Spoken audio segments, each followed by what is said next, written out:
People speak of monsters softly, as though evil makes a sound, as though darkness enters screaming, so the innocent can turn around. But no one fears the clever student, the polished smile, the perfect grades.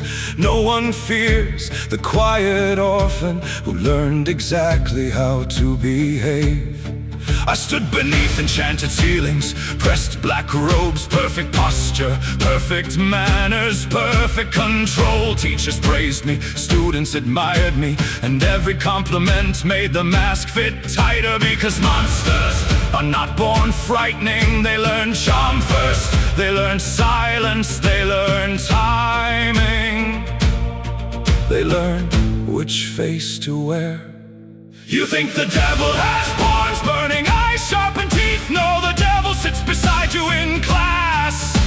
The devil remembers your name. The devil smiles politely and tells you exactly what you need to hear. And by the time you fear him, you've already opened the door.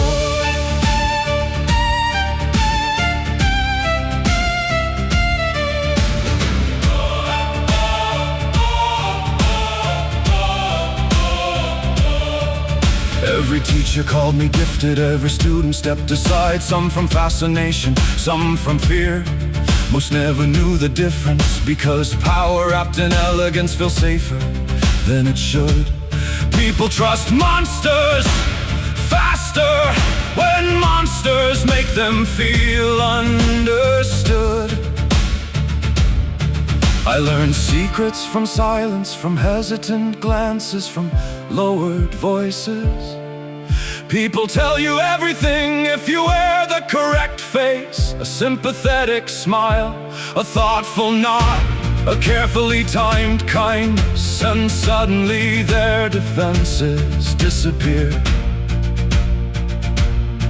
The darkest cruelty rarely announces itself. It listens first, it waits, it learns when to cut. You think evil shouts, leaves destruction where it walks. No, the darkest kind of darkness learns to whisper while it talks. The devil holds the door, the devil offers comfort. The devil listens patiently, and by the time the mask begins to crack, the monster already knows you completely.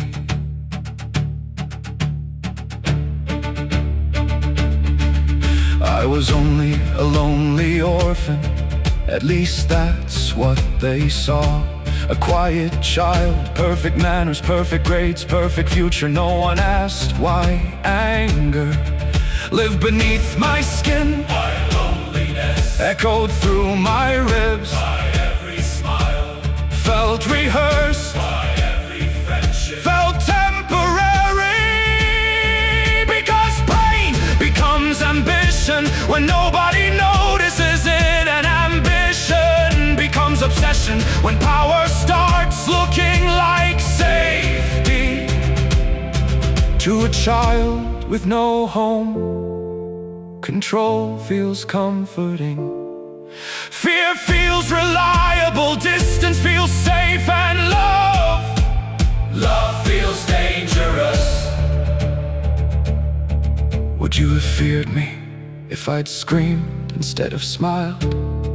If I'd raged instead of charmed? If I'd shown you the darkness immediately?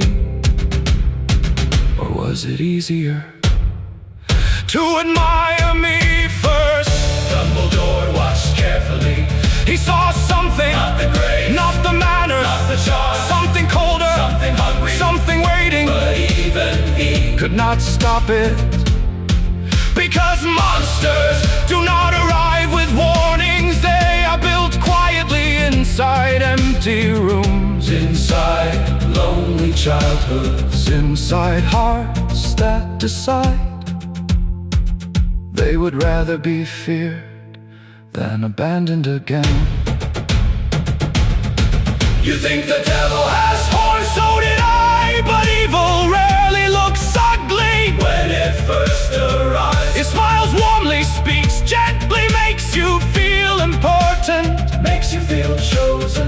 makes you feel seen. And by the time the mask finally slips, the monster already has everything.